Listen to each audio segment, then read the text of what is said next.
All right, we're recording. Okay, Amanda. All right. You're not impressed by this bird, the orange-tufted spiderhunter? No, I want you guys to knock my socks off. John, what were you saying? The name is longer than the bird itself. Yeah. Okay, that's not true. No, I think there are a lot of, with 11,000 species of birds, there's all kinds of variation in what seems to be exciting about any individual species, such that there are going to be ones that really kind of seem like they fall off the map. And I experience that. If you show people flycatchers in South America, there are 350 species, and a lot of them are small and green, just variants of one another. And yet at the same time, I think one of the things I've loved about doing ornithology through the years is that once you start to get to know them, everyone's different. And I think this particular bird is a great choice because most people do not think of the Philippines as a destination for say tourism or just in general, and yet like the avifauna of the Philippines is absolutely amazing, and these guys are a neat part of it. They're relatives of sunbirds, which are kind of brightly colored, so they're not as good looking as their cousins, I guess, or as brightly colored, but they live in the forests of the Philippines and Southeast Asia, and again, not much is known about them in some ways. Okay. Just think. So this is we kind of jumped in partway through. So we're talking about the orange-tufted spiderhunter, and its genus is Arachnothera, and its species name is Flammifera. And you don't think that's exciting? Its name is super cool. What does it mean, Shannon? It means orange-tufted. Oh, okay. No, John. I think I kind of agreed with Amanda on not being super excited, but that's just because I feel like there's not a lot of information about it, right? That's true, like, actually. And it was like we were trying to research, and I was like, wow, I can't find anything about this bird. And most birds, it's like there's so much out there. And then I kind of had this thought, like, of course, the 10,000th bird that Peter Kaestner's seen is this one that nobody really knows that much about. Well, it's and like if he'd seen it 20 years ago, he wouldn't get it because it's a relatively recently split bird. So it was part of a much bigger complex of the species of sunbird, whose last name is Longirostris. But so this, Arachnothera, which is what they have. That means long nosed. Yeah. Oh, okay. But Arachnothera means spider hunter, and Flammifera, which I just love that, is flame bearer, the flame carrier. Oh. And if you that's if cool. you ever see what this bird does, which of course I've never seen in real life, it looks so boring from the outside, especially when you compare it to other sunbirds with all their iridescent plumages and weird feathers. This bird doesn't have that, except when it's displaying, it flashes these tufts of orange, bright orange, out of the corner of the shoal. It comes out of the pectoral part of the wing, and it just flashes them up, and it looks fake.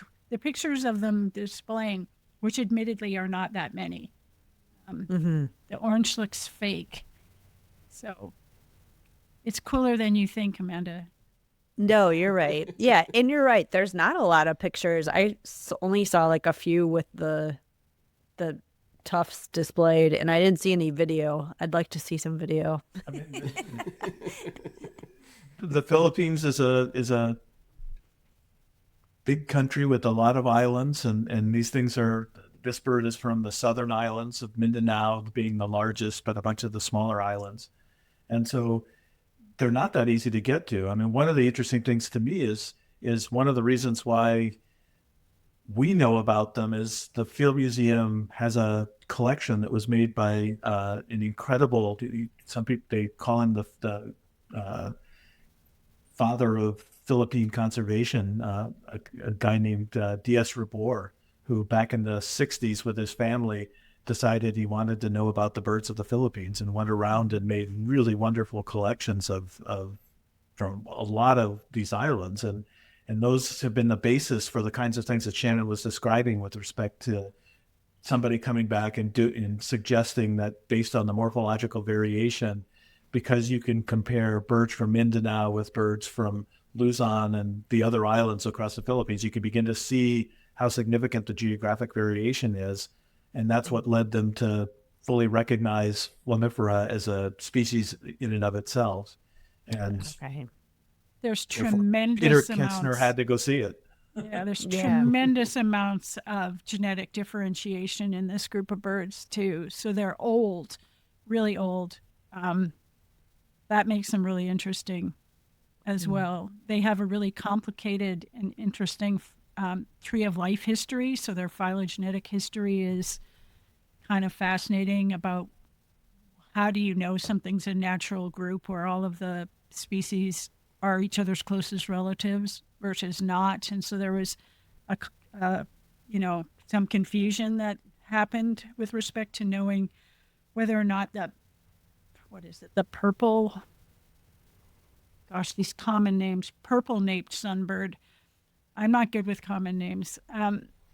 Whether it split, the genus is split into kind of two pieces with some species on each piece. And the question was whether the purple-naped one came within the middle of those two or whether it was outside of those two. And it was not clear from the first genetic studies, and it became more clear in a more genomic study.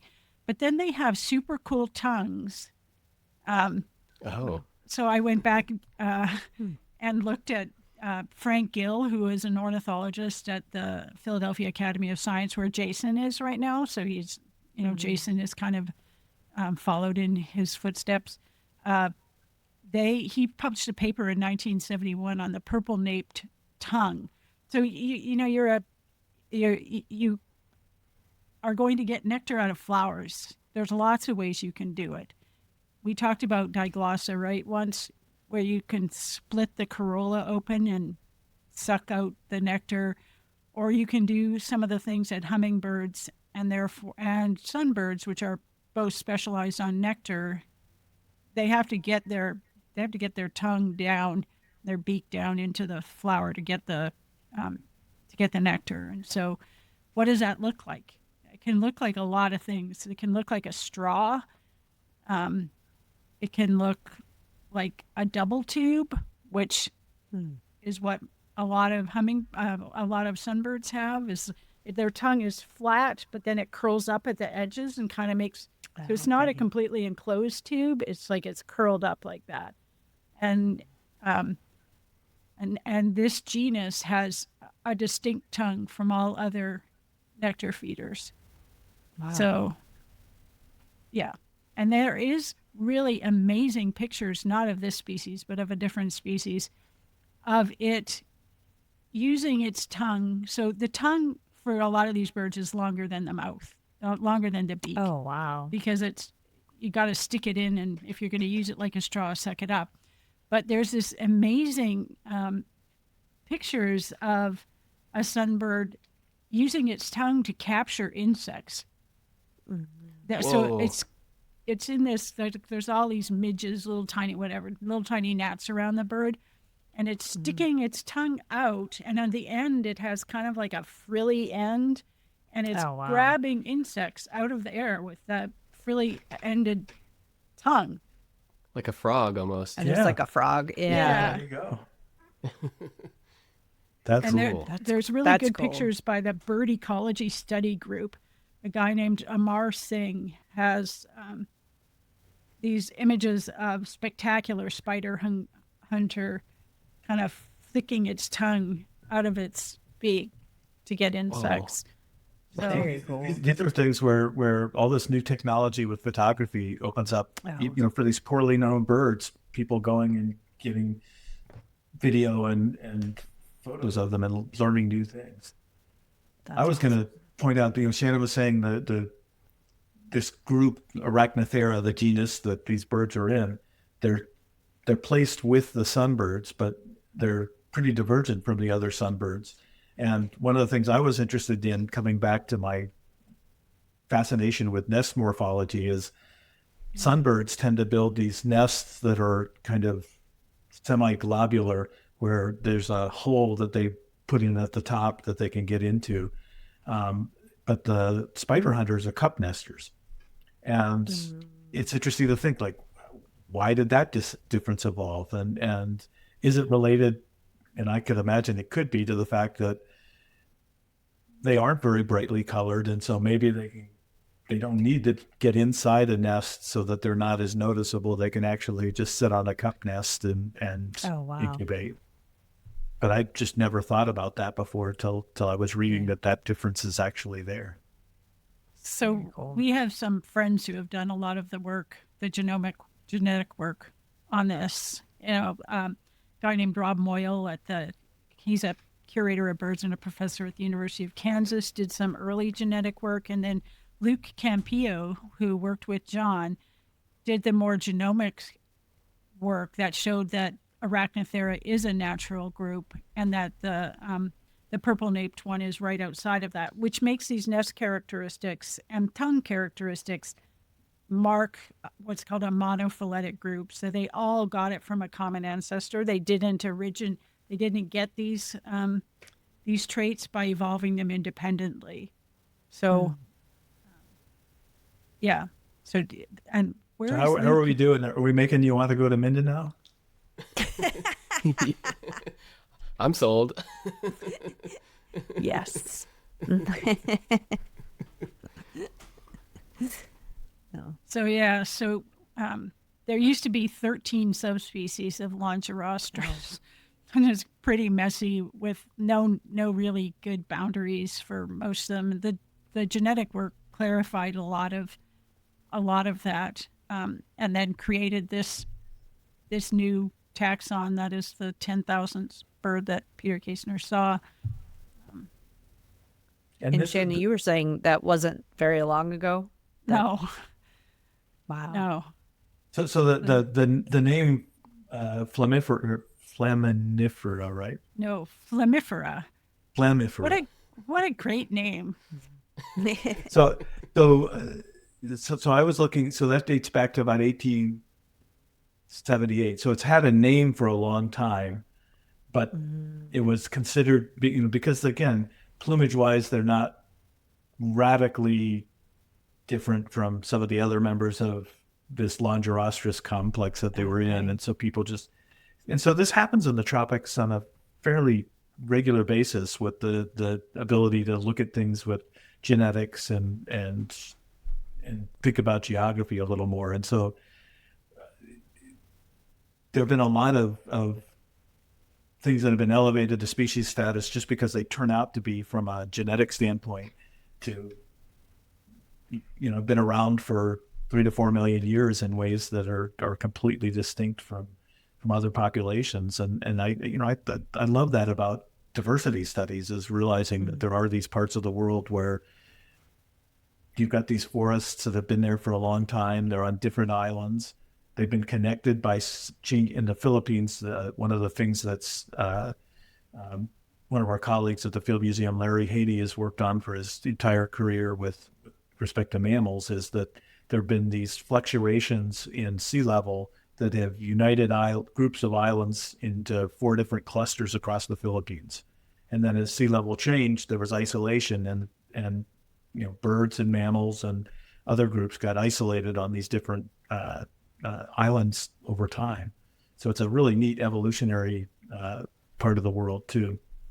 But it turns out these genetic differences are way earlier than the most recent sea level fluctuations. So I every time I look at a map or hear Larry talk, it's just such a laboratory for trying to understand the relationship between pieces of land, how things can be unconnected now, but under the surface they're connected. So if you every meter you lower sea level brings the islands actually closer together from a bird perspective or from actually any movement perspective, right? So what seems like a major barrier if you put the sea level down 30 meters isn't anymore, and the birds can cross and did. And so then when the sea level raises, it isolates the populations. They become genetically different, which is why islands are so important to study from the perspective of speciation, why they've played a major role in understanding differentiation and speciation. And It's like Titanic, right? What you don't see, what's all the stuff that's under the iceberg. Oh, right. Till it sinks your ship. Yeah, Well, someone needs to get a camera and go and they film do. all of this I super was going cool to tell stuff. you that you could do that. That could be you. Yeah, yeah. There we go. Well, There you go, RJ. You have a mission. All right. I hope it's not Mission Impossible. I know. I love the fact that things like that are happening these days. That people are just finding out about various questions across birds and going around and getting into very local areas in different parts of the world and getting information and photographs or whatever of these, and learning more about them. And yeah, Mindanao is a big island, but it's a lot of the places have been very difficult to go for long periods of time because of various aspects of the political situation across the Philippines. So, when Peter comes on, we can talk to him about some of that, because that's one of the things about getting to 10,000 birds is you've got to go to an awful lot of far-flung corners of the world in order to do that. Including those that are fairly dodgy to go to. You're not getting 10,000 species of birds without going to some places that your non-bird watching friends would go, huh? You're going where? No. You're kidding me. Yeah. Yeah, I'm really excited to talk to Peter. I think that's going to be so fascinating to learn about everywhere that he's been. I think it was so nice of him to write back and to... Yeah. I mean, John, you must feel a lot of kind of resonance with him because of your dad. Well, I think I'm pretty sure we overlapped when this is decades ago, and he came through the minimum critical size of ecosystems project in Manaus when I was there for a few days. Oh, okay. Cool. What was your dad's life list at when he passed away? I think he got to, I want to say he got to, I can never remember, was it? I mean, it's interesting that it's gone from, it's people getting to 8,000 to people getting to 9,000. I think my dad had 8,000 or so. I thought it was 9,000, but maybe Could be not. it was 9,000. Your brother My will mind is remember. Incredible. Definitely. But yeah, and what I like is I remember stumbling on a web page at one point, just searching the web for something random, and it was a Swedish birder who was a contemporary of my dad's, and he had a map of all the countries that he'd been to as a result of bird watching, and it was probably something like 70 plus countries. Which, oh my gosh! How cool! It is. It's definitely, the world's a big place, and there are a lot of different corners, and the idea of all the little trips you get to take as a result of that to various corners of the world is really something. That's awesome. I'd be fascinated to know, like, how, like, I mean, John, your dad, for instance, like, how you even keep track of all that before, like, eBird and everything. Like, I mean, I feel like now with eBird, it's like your life list, like everybody, like Amanda and I have a life list, and we're, hobbyists at best. And it's like, it's so easy today, I feel like, to keep a list. And back then it must have been Well, I mean, quite the process, I would imagine. So the funny thing is, I can remember as a kid, Ernest P. Edwards put out one of the first sort of compact lists of birds of the world. And I remember my dad, I don't know how he knew him, but he got a copy of his manuscript. And I used to go into the science library at the University of Arizona and with that manuscript just to check spellings of scientific names in various works back then. And I think it probably, I'm sure my dad thought maybe he'll actually get into ornithology as a result of this, which absolutely happened. And See, that's why libraries, that's why books are so like physical books, not just Google, which I'm happy to Google things, right? But you learn things when you look through books. This is why I never would let our son Google how to spell something. I always made him look it up in the dictionary because that's how I learned all kinds of words, was trying to look them up, and then you see all the words that are around it, and then you think of other things you want to know how to spell, and then you find out what they mean, and language becomes so much richer the more you look at it. It's a lot faster with AI. But AI lied. What did I look up today? Something about it was about the tongues, actually, because I wanted to see a picture, and for a while dual factor authentication was not letting me get into the library at the University of Chicago, and I was getting angry. So I wanted AI then to see if it could show me a picture, but it was incorrect about what spiderhunter tongues look like. So people should do the proper research and do not expect that you are not going to be led astray by Gemini, which is now probably the thing people see most. But you have to go to the original source. You want to know what's true? You go to the people who actually published the piece of information. You want to know if a quote is true?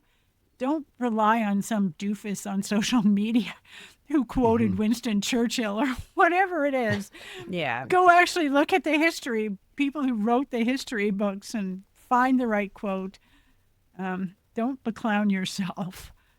Yes. But, I just want to point out, too, though, that one of the things that's happened over Peter Kaestner's birding career is that the number of species of birds has actually gone from about 9,000 up to 11,000. Oh my gosh. And so in addition, RJ, to keeping track of what you've seen, you're also going to run into the situation where you've seen something that wasn't a species when you saw it. Oh my And you gosh. have to go back and actually remember whether or not you actually saw it in such and such a place. Yeah. That's crazy. Yeah, can you like retroactively have seen something on your list? We can ask Peter on that. Yeah. Yeah.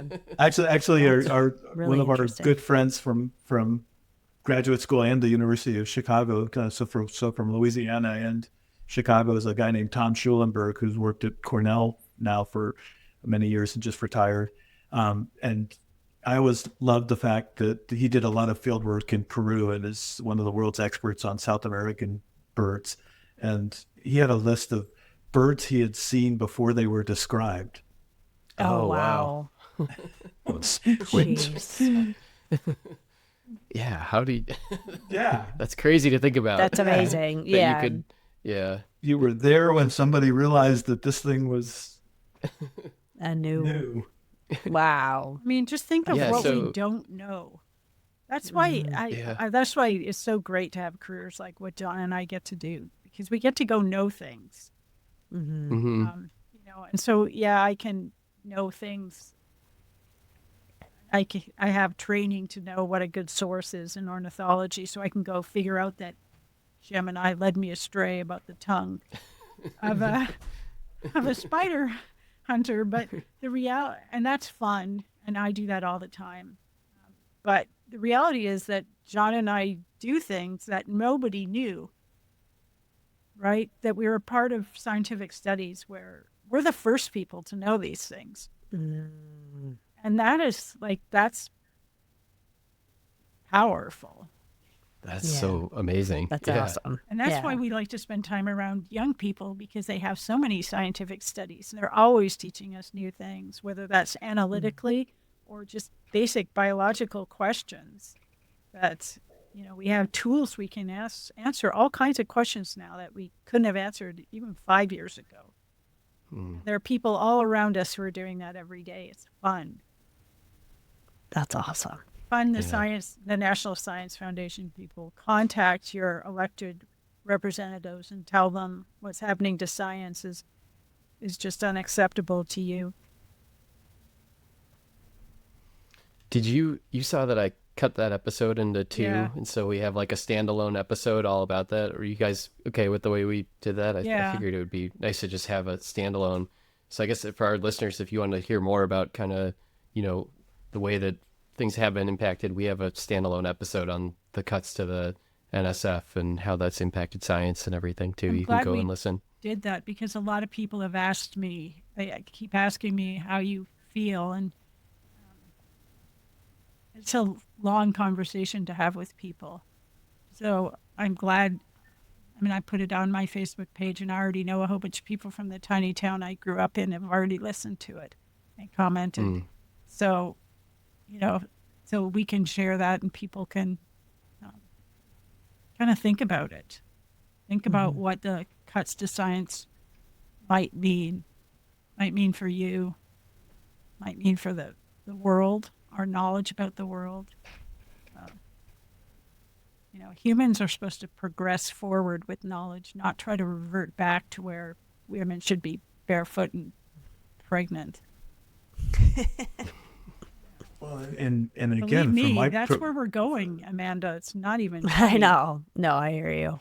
But it's mind-boggling to me to think that we could do that at a time when we can sequence genomes and we can make digital recordings and we can take high-speed video of all these things and learn so much in ways that we could never have done before about the biodiversity around us.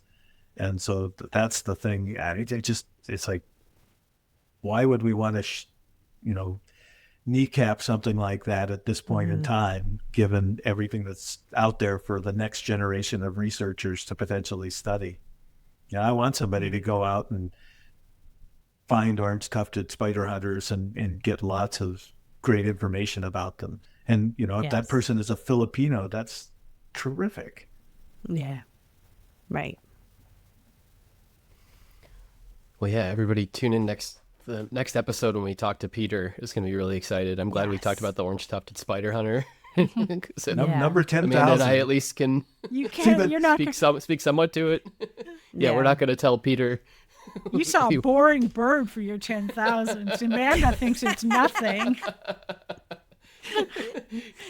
Couldn't you have picked a more exciting one? Yeah, come on, man. Oh gosh, we gotta be cool around Peter, Amanda. You're right. That is such a birding thing when you've got some of these numbers. Like I wonder if he knows what his 9,000th bird was. He probably does. Yeah. Yeah. It's definitely true that some birds are not as impressive as others. Thank Beauty you. is in the that eye was of the my only beholder. point. Yeah. If you cared about bird tongues, you would find that bird Fair enough. very beautiful. Well, no, if I cared about straw-shaped bird tongues, yeah. Yes. All right. Well, we do have a mailbag question to close it out. So this is from, or did we have anything else on the orange-tufted spiderhunter? I think I want to know why Peter Kaestner didn't record it, or maybe he did. We just don't know. Oh. I wonder if that's something that changed with him through time, is how he documented birds. Anyways, sorry, RJ. Yeah. Oh no, Very sorry. cool. So this is from Kelsey. Kelsey said, I have a question. What is the difference between a female common grackle and a rusty blackbird? I saw a bird at my feeder today and noticed it looked like a grackle, but slightly smaller and had like no tail feathers compared to a grackle. And this is So given what we were just talking about, one of the things I would tell her is, when you see something like that, take a picture of it, and then you can ask people. Like you can put it up on a lot of local areas have websites where you can put it up. My guess is that it could be a female grackle, and maybe it's missing its tail, because female grackles are smaller than the males, and so they could look a little different. Rusty blackbird is quite a bit smaller than common grackle, but I certainly understand what she's saying. I've always worried about it, and they tend to forage in some of the same areas. So there have been times when I've been out looking for rusty blackbirds. We were talking about this. Right? We did an episode on rusty blackbirds. Yeah. And been worried that I was overlooking rusty blackbirds. And then you see one and it's like, oh, yeah, that's a lot smaller than common grackle. Yeah. and it's got a smaller bill and stuff. And so some of it's, just field marks and things, and so definitely rusty blackbirds are similar to common grackles, but they have a lot of field marks that make them different. The smaller size and the narrower bill and things. Now, could it have been a brewer's blackbird? Well, that crossed my mind too. So the quick answer is sure, which is why she should get a picture of it. Did she say where she was? Where was she? I think she was in Michigan, I believe. I don't remember. She didn't specify, but I think she's written to us before, and I believe she's from Michigan. These are pieces of a puzzle that you put together, and people who've done this for decades put the puzzle together faster, because the puzzle is formed better in their minds. When you first start, the puzzle pieces are like all over the table. And you have to kind of find the corners and start, weaving the puzzle together, and that's what you have to do. So she has some puzzle pieces. She knows where she is. That's another puzzle piece. It's this big but smaller than that. There are other puzzle pieces. What color is it? Other puzzle pieces. And this is why when we teach ornithology, I always talk about form and function. So if you see the beak, and it's really small, slightly decurved beak, it's probably an insect eater, and it's probably a warbler, not a sparrow, for example, even if they're both brown when you see them. So you just have to start putting the puzzle pieces together. And the more practice you get, the faster you put the puzzle pieces together. And if you're in Mindanao in the Philippines, it could be an orange-tufted spiderhunter. Yeah, and I hope you have your camera with you. Yes. Video camera, too. Yeah. Yeah. All right. Well, thanks, Kelsey. Hope that was helpful. Thank you. We have a lot of info on the rusty blackbird, too, in one of our episodes, so feel free to go listen to that as well. We'll have to do common grackle at some point. Yeah. I'd like to do that. Yeah. All right. Anybody want to close it out? Well, we're looking forward to next week and next episode, and we certainly thank everybody for listening to us. Yes.